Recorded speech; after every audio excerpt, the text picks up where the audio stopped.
warahmatullahi wabarakatuh. Kembali berjumpa dengan saya, Hetsman Arif dari Forum News Network. Ibarat sebuah pesta, perhelatan besar, seremoni vaksinasi COVID-19 terhadap Presiden Jokowi gagal. Bahkan kalau tidak berlebihan bisa disebut itu berantakan. Mengapa? Setidaknya ada 3 alasan. Pertama, publik meragukan apakah betul Presiden Jokowi itu sudah divaksin. Mengapa pertanyaan semacam ini muncul? Yakni ketika melihat proses vaksinasi. Pada waktu itu Profesor Abdul Muthalib, Profesor Dr. Abdul Muthalib, beliau ini seorang spesialis penyakit dalam dan sekaligus sebagai wakil ketua tim dokter kepresidenan. Dia mengaku pada waktu itu gemetar. Memang betul pada proses penyuntikan itu kalau kita melihat karena disiarkan secara langsung tampak tangan dari Profesor Abdul Muthalib ini gemetar. Soal gemetarnya Profesor Abdul Muthalib itu juga dinyatakan oleh Presiden Jokowi. Tapi Presiden Jokowi pada waktu itu bercanda. Mungkin karena Profesor Abdul Muthalib itu gemetar karena yang disuntik adalah seorang presiden. Ini tentu saja janggal. Sebab Profesor Abdul Muthalib, spesialis penyakit dalam ini adalah seorang doktor senior. Kalau dilihat dari titelnya sebagai seorang profesor, kemudian dia sudah statusnya konsulen, dan kemudian juga wakil ketua tim dokter kepresidenan, tentu dia tidak perlu lagi gemetar karena satu dia seorang dokter yang senior cukup berpengalaman, dan kedua tentu saja dia bukan dokter yang baru berada di lingkungan istana kepresidenan. Kalau dokter baru walaupun dia senior bisa saja karena menangani seorang presiden, orang nomor 1 di Indonesia, maka dia jadi gemetar, grogi. Sementara kalau Profesor Abdul Muthalib ini, beliau adalah wakil ketua tim kepresidenan atau wakil ketua tim dokter kepresidenan. Jadi dia sudah terbiasa menangani kesehatan presiden ataupun setidaknya keluarga presiden. Jadi mengapa harus gemetar? Pada hari yang sama kemarin tidak lama pada siang harinya kemudian beredar luas di forum-forum pertemanan di grup-grup WhatsApp grup sebuah surat terbuka dari seorang dokter namanya Dr. Taufik Muhibbuddin Wali, spesialis penyakit dalam. Kalau kita telusuri jejaknya, Dr. Taufik ini adalah seorang dokter spesialis yang berpraktek atau bekerja di Cirebon, Jawa Barat. Dr. Taufik Muhibbuddin Wali juga mengaku dia sudah menonton proses penyuntikan Presiden Jokowi itu berulang-ulang dan kemudian juga dia mendiskusikannya dengan sejumlah dokter dan juga para perawat yang cukup senior. Dan dia sampai pada satu kesimpulan bahwa vaksin yang dilakukan oleh Presiden Jokowi itu gagal. Ada beberapa alasan yang dia sampaikan. Menurut dia, satu, cara menyuntiknya itu tidak tepat. Posisinya tidak horizontal atau tegak lurus 90 derajat. Dengan cara penyuntikan semacam ini, menurut Taufik, vaksinnya tidak akan masuk ke otot, tidak masuk ke jaringan darah dari Presiden Jokowi. Suntikan semacam itu membuat vaksin yang disuntikan hanya sampai di bawah permukaan kulit saja. Jadi tidak cukup efektif. Catatan kedua dari Dr. Taufik, jarum suntik yang digunakan atau squid yang digunakan itu hanya hanya volumenya itu 1 cc. Padahal setidaknya itu untuk vaksin seperti Sinovac ini memerlukan 3 cc vaksin. Dan lebih parah lagi menurut Dr. Taufik, itu tidak semua vaksin yang 1 cc tadi masuk ke dalam tubuh dari Presiden Jokowi. Saya kemudian baru nyadar kenapa gitu, karena kemarin tak lama kemudian setelah vaksin berlangsung, setelah proses vaksinasi terhadap Presiden Jokowi berlangsung, itu memang muncul video proses penyuntikan dalam bentuk gerakan lambat atau slow motion gitu. Rupanya ini bagi kalangan kedokteran ini sangat penting untuk melihat, satu, apakah proses penyuntikannya sudah benar, dan kedua, apakah kemudian semua vaksin itu isinya dikeluarkan dan disuntikan ke dalam tubuh pasien. Surat terbuka dari Dr. Taufik Muhibbuddin Wali ini tidak banyak diberitakan di media-media mainstream. Ada beberapa media yang bukan mainstream yang memberitakannya, tetapi di media sosial sungguh sangat luar biasa ramainya, dan hampir dipastikan bahwa informasi itu memang sampai kepada publik, terutama yang aktif di media sosial dan atau grup-grup pertemanan.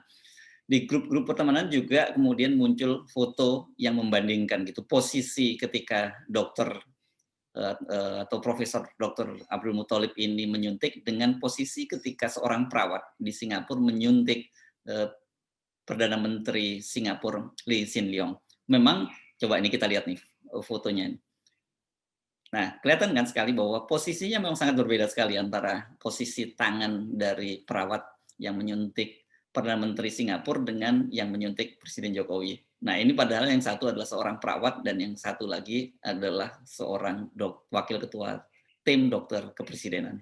Jadi sekali lagi mengapa muncul pertanyaan sampai Profesor Abdul Muthalib itu gemetar, sementara seorang perawat tadi yang di Singapura tadi kelihatan santai saja ketika menyuntik Perdana Menteri Singapura Lee Hsien Loong.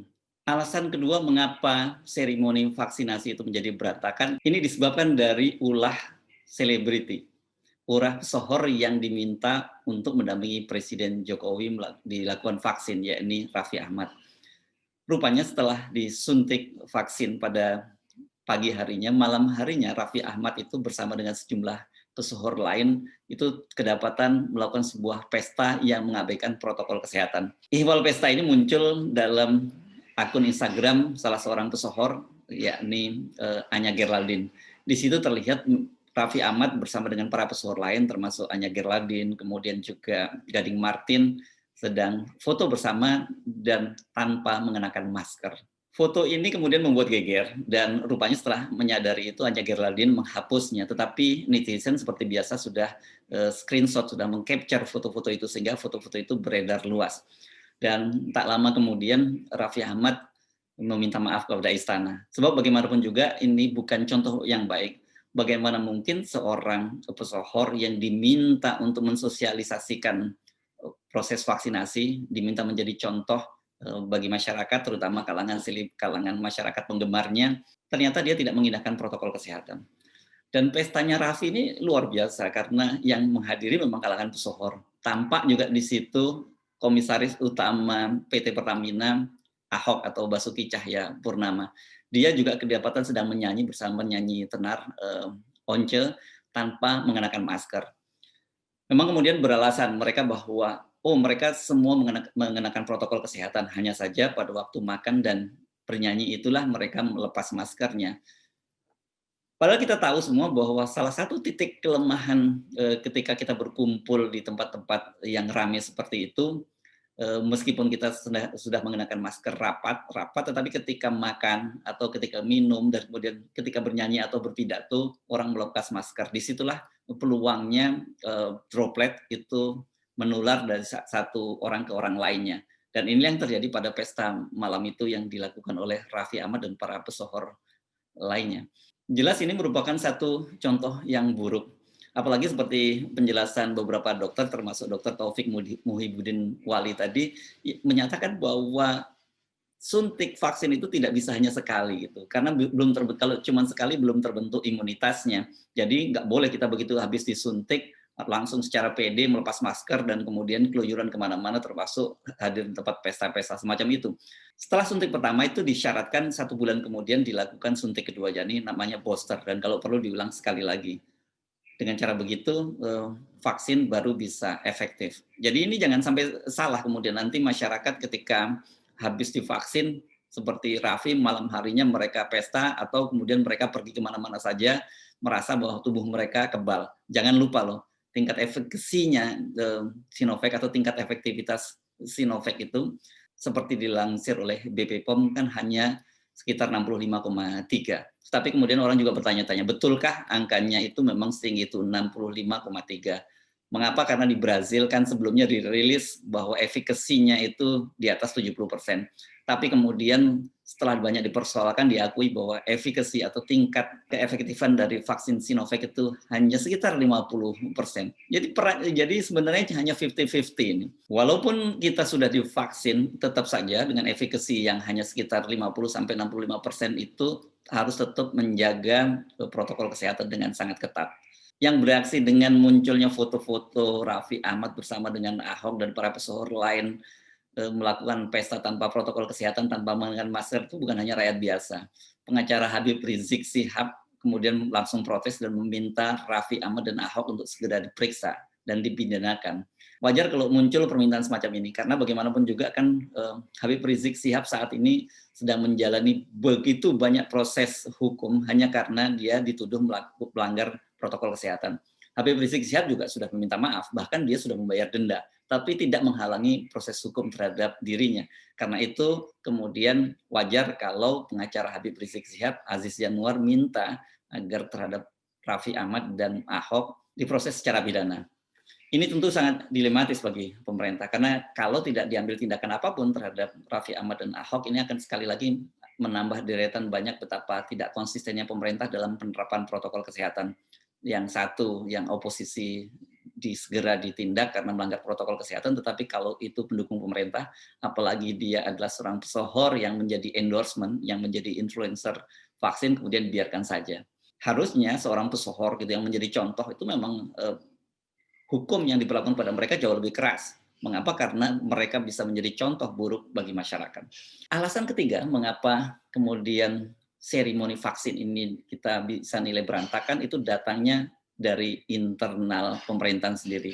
Dan lagi-lagi ini aktornya adalah Dr. Ripka Ciptaning, seorang anggota DPR RI dari PDIP. Rupanya sehari setelah dilakukan vaksin Presiden Jokowi itu berlangsung kembali rapat lanjutan antara Menteri Kesehatan, Kepala BP POM, dan kemudian Direksi Bio Farma dengan Komisi 9 DPR RI. Kali ini dalam rapat dengan Menteri Kesehatan, Dr. Ripka Ciptaning bersuara jauh lebih keras. Kalau pada awalnya, pada waktu sehari sebelum vaksinasi dengan tegas waktu itu Ripka Ciptaning menyatakan bahwa dia menolak vaksin, kali ini dia menyebut bahwa vaksin Sinovac itu adalah vaksin rongsokan. Ini luar biasa, kalimatnya dia menyebutnya sebagai vaksin rongsokan. Dengan berulangnya berbagai pernyataan keras dari Dr. Ripka Ciptaning dan kemudian tidak ada pernyataan tegas dari DPP PDIP yang menegur keras Ripka Ciptaning, kita bisa ngambil kesimpulan bahwa ini memang merupakan sikap resmi dari PDIP. Jadi PDIP meskipun kepada publik menyatakan dia mendukung sepenuhnya vaksin, tapi diam-diam menentang proses vaksinasi ini. Apalagi kemudian tak lama setelah Wakil Menteri Hukum dan HAM Profesor Edward Umar Syarif menyatakan bahwa yang menolak vaksin itu bisa dihukum pidana, ternyata kemudian pernyataan ini dibatalkan oleh Menkumham Yasona Lawli. Ketika bertemu dengan panitia Hari Pers Nasional, Yasona Lawli mewanti-wanti bahwa dia menitip pesan bahwa tidak ada sanksi pidana terhadap mereka yang menolak vaksin. Jangan lupa, Yasona Lawli adalah salah satu tokoh atau kader dari PDIP. Jadi pernyataan Yasona Lawli ini kan mengaborsi yang disampaikan oleh Wakil Menteri Hukum dan HAM, dan ini adalah sikap resmi dari pemerintah. Seorang yang menolak vaksin seperti Ripka Ciptaning itu memang tidak bisa dipidana. Kalau kita mengibaratkan dalam pertandingan tinju, pukulan yang disampaikan oleh Ripka Ciptaning pada waktu dia menyatakan menolak di vaksin itu semacam jab-jab gitu, meskipun jabnya keras. Tapi kali ini dengan menyatakan bahwa vaksin Sinovac adalah vaksin rongsokan, ini adalah pukulan hook, pukulan yang bisa membuat program vaksinasi Presiden Jokowi limbung. Mari kita bayangkan, setelah vaksinasi para pesohor bersama dengan Presiden, para pejabat tinggi negara, kan kemudian yang menjadi prioritas berikutnya vaksinasi ini akan diberikan kepada tenaga kesehatan, para dokter, para perawat yang berada di garda depan.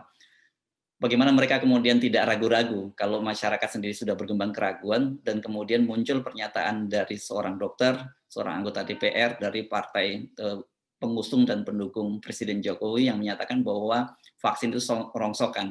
Jadi para dokter ini akan disuntik dengan vaksin rongsokan. Kalau sudah begini, pemerintah akan menghadapi situasi yang sangat berat mensosialisasikan dan meyakinkan publik bahwa program vaksinasi itu adalah program yang baik, dan kemudian vaksin Sinovac yang akan diberikan oleh pemerintah ini adalah sebuah vaksin yang memang cukup aman dan juga halal seperti dinyatakan oleh Majelis Ulama Indonesia. Sebab yang menentang Presiden Jokowi itu bukan hanya kelompok oposisi, atau mungkin biasanya kan kalau oposisi bisa disebut waton suloyo asal menentang program dari pemerintah. Sementara Presiden Jokowi juga menghadapi penentangan dari dalam. Jadi sekarang ini Presiden Jokowi selain ditentang oleh kelompok oposisi yang meragukan efektivitas atau efikasi dari vaksin Sinovac, Jokowi juga menghadapi penentangan dari partainya sendiri, partai yang menjadi pengusung dan pendukungnya, PDIP. Coba bayangkan kalau Anda mau sedikit berempati membayangkan posisi Presiden Jokowi saat ini. Tentu sangat berat. Dari ke hari kasus infeksi atau penularan virus corona ini semakin tinggi. Angkanya terus bertambah dari ke hari dan fasilitas rumah sakit juga semakin penuh. Program vaksinasi ini kan diharapkan menjadi salah satu cara untuk menghambat laju penyebaran COVID-19. Dengan munculnya ketidakpercayaan dari kalangan eksternal maupun internal pemerintahan ini, memang pemerintah harus bekerja jauh-jauh lebih keras lagi. Pemerintah harus meyakinkan pada publik bahwa vaksinasi ini bukan hanya semata-mata kepentingan dari pemerintah, tetapi juga yang terlebih lagi merupakan kepentingan dari masyarakat itu sendiri. Sebab bagaimanapun juga kan kita sudah mengetahui bagaimana dampak dari penularan virus corona ini. Kenapa dari hari ke hari bukan hanya tingkat penularannya sangat tinggi, tapi tingkat kematiannya juga sangat tinggi. Jadi vaksin ini bukan semata-mata kepentingan pemerintah, harusnya juga muncul kesadaran dari publik bahwa vaksin ini penting buat mereka sendiri. Ini memang soal memenangkan kepercayaan publik, memenangkan hati publik. Sejauh ini adalah ujian paling berat yang harus dihadapi Presiden Jokowi sejak dia terpilih menjadi presiden untuk pertama, yakni pada Pilpres 2014 dan kemudian dilanjutkan dengan kemenangan kedua pada Pilpres 2019. Jokowi harus membuktikan bahwa kemenangan dia pada 2 Pilpres kemarin merupakan kemenangan yang akuntabel dan basis legitimasinya kuat. Kesediaan masyarakat untuk divaksin ini akan menjadi petunjuk apakah basis legitimasi atau public trust terhadap Presiden Jokowi itu masih sangat kuat. Memang sangat aneh kalau kemudian banyak penolakan terhadap proses vaksinasi ini. Ada sesuatu yang salah. Pasti bukan hanya semata-mata persoalan vaksinnya atau produknya. Pasti ada sesuatu yang salah kalau sampai kemudian banyak masyarakat yang rame-rame menolak mendapatkan vaksin. Karena bagaimanapun jadi vaksin ini kan satu sangat penting buat mencegah penularan COVID, itu artinya memang bermanfaat buat masyarakat itu sendiri. Dan kedua, program ini jangan lupa program ini gratis. Jadi kalau sudah gratis dan penting buat kesehatan saja masyarakat menolak, tentu ada sesuatu yang salah. Dan ini menjadi PR besar bagi pemerintah. Saya Hersuna Arif, sampai jumpa. Assalamualaikum warahmatullahi wabarakatuh.